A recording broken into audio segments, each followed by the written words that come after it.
Alex Hanser here, December 9th in the year 2017. I'm going to be discussing Jeremy Christian, who is sitting behind bars in the state of Oregon. Jeremy Christian is a person who killed several individuals on Portland's MAX train after being confronted after he was in a verbal confrontation with two teenage girls. Okay, so there's been a lot of tension regarding this. Some people using the story for their own political agenda. Allegations of him being a Trump supporter when in fact he was a Bernie supporter. I'm not a Trump supporter, by the way, but I am going through all this in the beginning to go through the accuracy of the reporting of the story to then get into the meat of what we're going to talk about, which is, did Jeremy Christian have a split personality? Is the whole split personality thing that we see with schizophrenics also related to demonic possession? I'm going to be responding, probably one of the few people out there that even bother to read the full 11 pages, but the criminal psychologist that interviewed Jeremy Christian gives additional insight into not only what happened that day, not in favor of his innocence, but to get a deeper understanding of the mind of a killer. The things that were happening within Jeremy Christian's life, literally within days of him murdering several people. And I would say an alter ego walking in that had an unhealthy obsession with Norse mythos or mythology. How his personality shifted, and those closest to him, including a few female friends, noticed, right, a distinct personality change. Why do I find this significant, worthy of making a YouTube video about it? About what I read from the psychologist, because I already made a video about Jeremy Christian possibly being possessed. His allegiances to these archon or demonic deities. With all due respect to the professor, to the psychologist, we are in a world of churches and a belief in good and evil, which is deeply a part of the human psyche. And I believe that discussion, right, that's been going on since the beginning of time, angel on one side, devil on the other. I think Jeremy Christian and the combined radicalization that took place with the politics of today's day and age, the trauma he was enduring, what happened to him in prison, the institutionalized aspect, how he snapped, all of that, the disassociation, even, you can even say possession by spirits by alcohol consumption. This is not a new concept, sir. I will send him this video and to others. I'm from Portland, Oregon, a sea-level town, an alcoholic town. And the reason I can testify to this guy's in Seattle. There's something about the really crazy element that comes out in alcoholics when they drink alcohol in certain areas and they're in a low, low place. I think they can be possessed. And I think that if you look with an open mind at the report by my friend Angelus, who has demonstrated to me she has a certain ability with regards to non-local awareness, i.e. remote viewing. And I think that a lot of people that claim to have certain psychic abilities are frauds.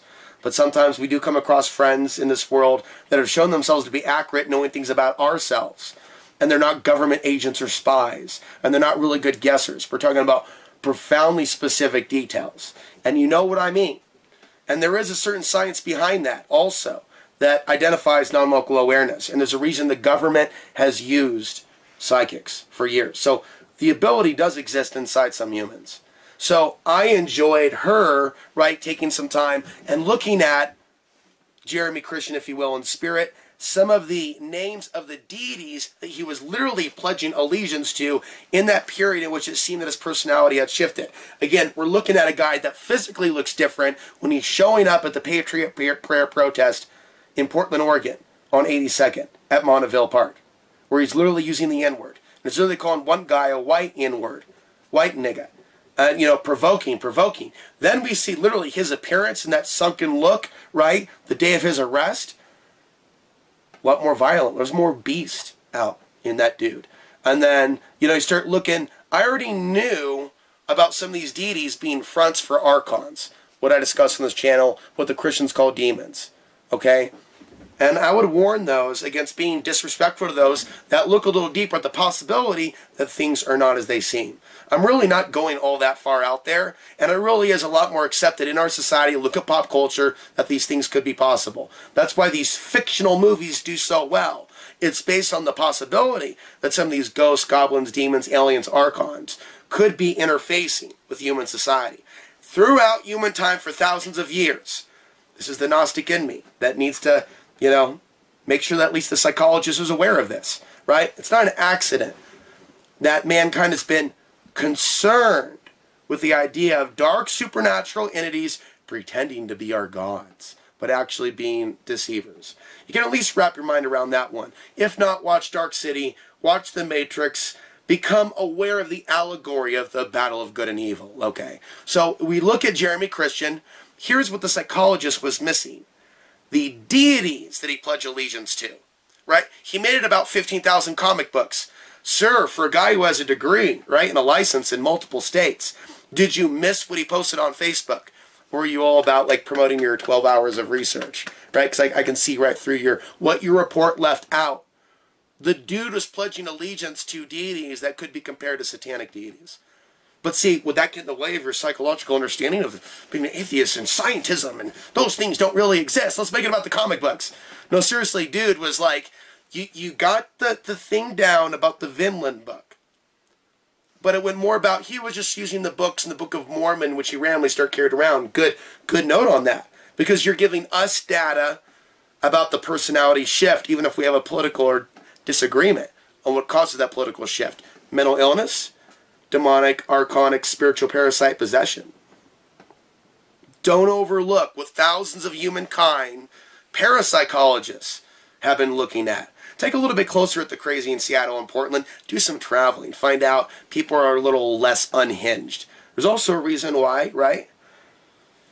You're seeing more of that behavior in those areas. I've lived there. Now I live in Colorado. Tell you what, there aren't people like Jeremy Christian walking around here. Yes, there's white supremacy and white nationalism. Not like that. Now, let's talk about that, though. The point you made also in your analysis that he wasn't a white supremacist because of his prior behaviors. Again, we're dealing with a person with a split personality. When that dude changed, even his girlfriends or female friends were talking about it. All of a sudden, he was talking about getting the Christians and Muslims and Jews to fight each other. He's saying things that were not him, sir, and everybody else that's watching. He shifted. He didn't have white supremacy, actually. That's right, in his history. He was a Bernie supporter. But all of a sudden, one day, right, in a short period of time, he changed for whatever reason.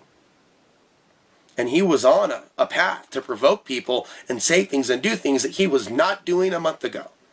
Now, really good details. It's like psychologists dug up through his 12-hour interview with Jeremy Christian. His things were being removed. He was a hoarder, right, from the living room.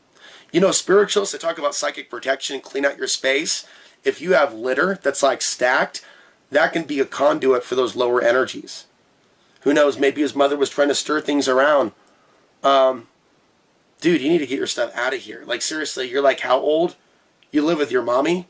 Like, seriously? Like, shoot. And see, this is interesting because it's not a matter of agreeing or disagreeing with the mother. I mean, dude's living with his mother at the age of how old? But I understand the institutionalization. Institutionalization from prison broke him. 8 years in prison? And so the psychologist dug up some interesting things like, normal people are aware that their actions are going to get them their ass kicked or handed to them or put in jail. Whereas Jeremy, who was shot by the police, right, during a very poorly attempted robbery, in which, like, he didn't even take measures to not get caught. There's a larger number of details regarding his robbery that led to him being thrown in prison for 8 years at the age of 20. And then, of course, when he was attacked, now I'm going to jump over here. Again, we're still talking about non-local awareness.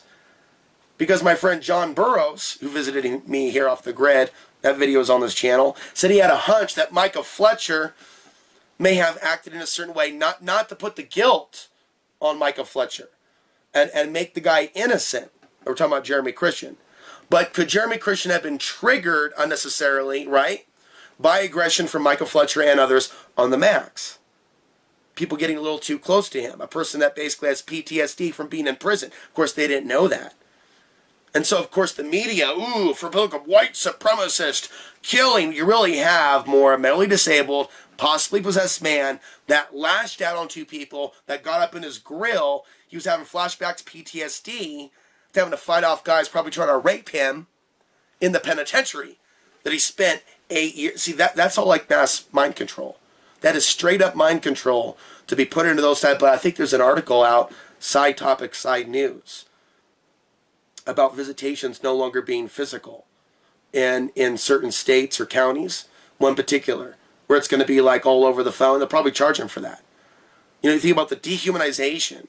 And I think it's a sick culture where people wish rape on each other and rape on people in prison no matter what they did. I don't think that's right to get involved in thinking about people being raped. Yeah, rape them, yeah. Oh, yeah, yeah. They deserve it. Oh, let me watch. No. There are sick people in this society that say things like that. How do we know that dude wasn't raped? I'm not on Jeremy Christian's side, but I understand some of these people have been broken by the system, by prisons. And they let them out on the street and they don't get the care they need. He was one of these individuals. He didn't get the care that he needs, right? He was looking at the streets. He was living in Portland. Must I go on? I will go on. He has untreated mental illness. There are forces of evil beyond what psychiatry will admit. They're looking at him as he drinks his 20 ounces. Again, a lot of detail on literally the ounces that he drank. But what about drinking in Portland on the max and having no faith in tomorrow and feeling disenfranchised? I'm not vouching for him. I'm saying he was in a low place and those spiritual parasites came in and they took a bite. And over a period of a few weeks to a few months, the Jeremy Christian that was became someone else. And here you've got all these people in the supposed sophisticated society, and they can't even notice that. Like, wow, this dude really did change. People are arguing over what he voted for or who he supported. Okay, now it's come out, okay? Straight up Bernie Sanders selling comic books outside Pal's Books, right? But incrementally over time trying to provoke people. More and more and more into this conflict. Okay, there are other people that do that too. People don't realize there's a reason why they're in that mindset. They're looking for a fight. They're looking to provoke someone. Start looking more critically at people in our society on the left and the right. They don't have to be as crazy as Jeremy Christian to be on one and to not be themselves. Unfortunately, the society has not matured psychologically in mind, body, and spirit to, in an adult manner, have a conversation about the supernatural. Oh, but it's okay to have our churches and just let them have a perspective. But no, they're not crazy. And look at all these people lining up to watch what? Saw? Freddy Krueger, which is an analogy of demons attacking humans in their sleep. That's why these movies do so well. Read some Carl Jung. I don't even have to read his books to understand at least man and his symbols on a deeper level. But it's deeper than that. Take a look really at our modern age and the obsession with these movies and the zombie apocalypse and certain types of art. Is it really just imagination that people are dreaming up, or are people really more tapped in than what modern psychology will give them credit for? But again, going back to Angelus, my friend, that has shown herself to have abilities. And then I'll go back to John Burroughs. We've already been looking for years, me and her, at the pattern with these deities masquerading as people's gods. That people are like hearing in their head, whether people are talking about George W. Bush, like, I heard God, and yeah, he hit the red button, and he kill. You know, or other things where you hear about people talking to God. Were they really talking to God? Was Muhammad really talking to God? You know, in other situations, right? And we wonder and we suspect that they're actually talking to something else. See, and this is not a new idea. This is Gnostic thought. Jeremy Christian thought he was talking to his Viking gods. There are certain names, certain deities. You know, I don't even need to mention them. They're becoming more popular within our society. And certain white supremacist cults. It did just so happen, even though the psychologist was downplaying that, he did downplay the fact that Jeremy could have switched into white supremacist mode also within days. Even though that was not previously his psychology. As literally within days, he was talking about, you know, the homeland thesis, dream, Vinland, so on and so forth, where he was not so much doing that in the past, but it was incremental and it was building and building. And if we look at the individuals, they have certain allegiances to certain deities of Norse mythos. You could start to see the pattern. He also was recognizing Kali. There was like a number of different deities that he was pledging allegiance to. And a video that I created on YouTube, which was demonetized by the way, we talked about that. We talked about inside the mind of Jeremy Christian. While people were busy just going, he's a Trump supporter, white supremacist. I'm over here looking at this from a deeper perspective, not just psychological, split personality over a short period of time, and another psychologist has backed up basically what I've said. There was a personality shift without using that specific language, right? But coming up with other theories. But I believe, and I'm going to send this to him, that our work and research complements each other.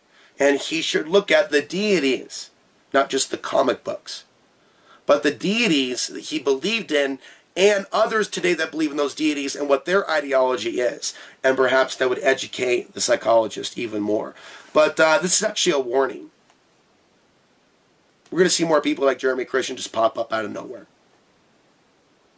saying the things that they're saying, going, whoa, this dude was not this way several months ago. People are going to be stamping mental illness, what do we do? But they're not realizing that we're dealing with an invasion of consciousness. We're dealing with spiritual warfare.